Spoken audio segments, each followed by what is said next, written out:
Donc mon pseudo d'artiste est Mademoiselle Chacha. Je suis illustratrice de mode. Mon parcours, en fait, j'ai débuté mon parcours en faisant un bac art appliqué suivi d'un BTS styliste de mode. Je suis par ailleurs styliste et puis en fait j'ai débuté ma carrière de styliste il y a 12 ans. C'est un métier qui est passionnant, mais qui hélas aujourd'hui on ne fait plus de dessin main. Et moi ça faisait partie des premières passions, des premières choses qui me tenaient à cœur et qui font que je me suis dirigée vers un parcours d'art appliqué. Bon.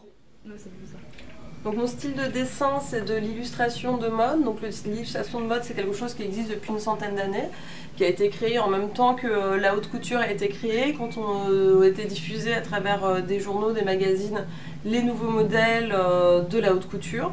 Ça a été vite repris par les médias de façon générale et il y a à nouveau un boom, une vraie tendance autour de l'illustration de mode depuis une dizaine d'années, avec des styles divers et variés.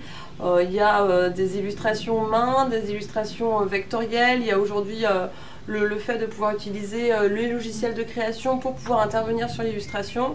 Moi, je tiens à mon crayon sur papier, donc je continue toujours à dessiner à la main.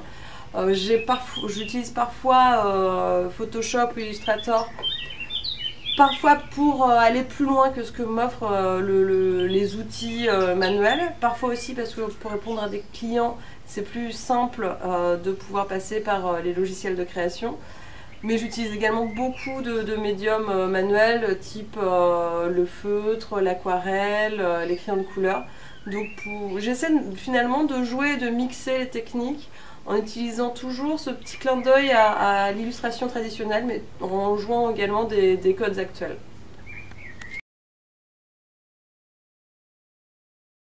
Il y a deux choses, il y a le fait de collaborer vraiment étroitement avec les artistes et de mettre en valeur le dessin. Et l'autre chose, c'est qu'à travers les prototypes qu'elles montrent, donc déjà, il y a le fait d'intégrer dans le process de prototypage les artistes. Donc on ne fait pas que donner notre œuvre et ne plus en entendre parler, on est vraiment introduit, intégré dans le process de création. Et le fait qu'elle choisisse des matières et des formes qui mettent en valeur les dessins. Elle va vraiment choisir, par exemple sur une illustration où j'ai beaucoup utilisé l'aquarelle, où on est sur quelque chose d'assez